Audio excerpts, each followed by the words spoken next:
everyone, welcome to my YouTube channel. I'm Kim and today I want to talk to you about self-referencing filters in Notion and how to set them up. To do this, I already created two databases and linked them together. Since my Notion is really slow, I'm still waiting for the relation property to show up in my projects database, but it will be here in a second, so I'm just going to start talking. So we have a tasks database and a projects database. Just for this video to explain it, you could also use something like this in maybe a habit tracking situation where you have your days and maybe your month or something. And you can see the property just showed up. Let's rename this one. So now we have both our databases, and we have maybe task 1, task 2, and task 3.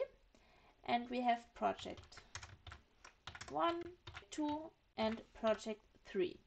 Now let's say project 1 is related to, or task 1 is related to project 1, task 2 is also related to project 1, and task 3 is related to project 3, just for the sake of this video. So now if we open this project up, we want a way to show all the tasks that are related to this project. Obviously they will show up here as well, but maybe we want to see them in a to-do list so we can actually interact with them. They're not showing up here right now because my Notion is slow, but you will see over the course of this video they will show up here in a second. So we'll create a linked database and we'll link the task database.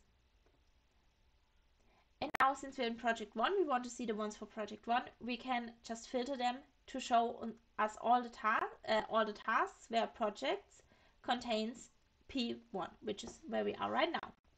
And as you can see, it already shows both those tasks. So that's pretty standard, pretty easy.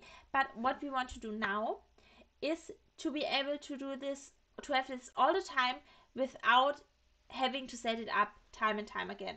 And as you could see, the tasks appeared. As I said, Notion is slow. So what we are going to do now is create a template.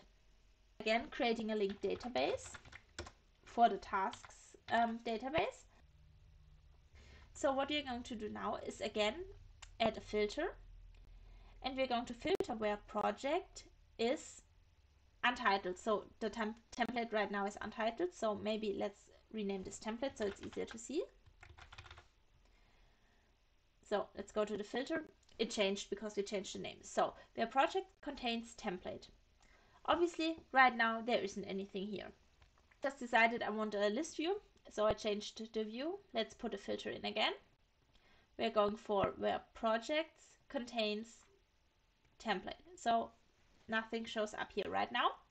So if you go out of the template and if we go to project 3, because we already have a task for project 3, and we open the template, which will again take a while.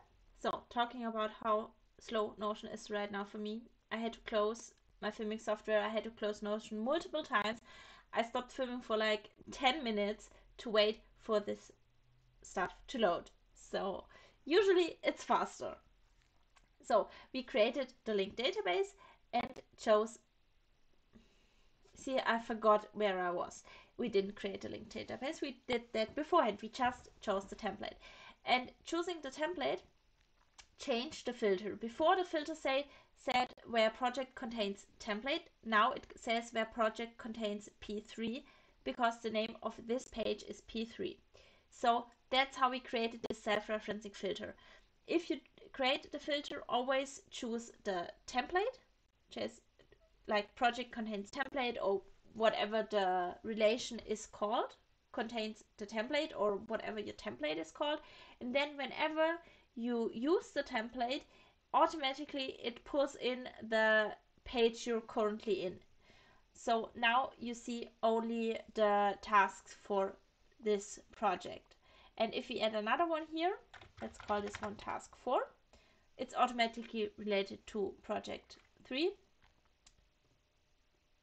And here we are with the project 3 and 4. We could do the same one with project 2. Let's see how quick that works. This time it worked actually quicker. You can see right now we have project 2 and the filter says project contains project 2. We don't have anything in here because we didn't create any tasks for the project, but if we had, they would be here. And that's how you create and apply self-referencing filters in Notion. If you have any questions regarding the self-referencing filters or anything else, just leave me a comment and maybe I'll do a video on it, or I can just answer you in the comments depending on what it is. If you like this video, I would really appreciate if you subscribe to my channel or give me a thumbs up or both. And as I said before, leave me a comment. I'd love to hear from you. Have a nice day. Bye.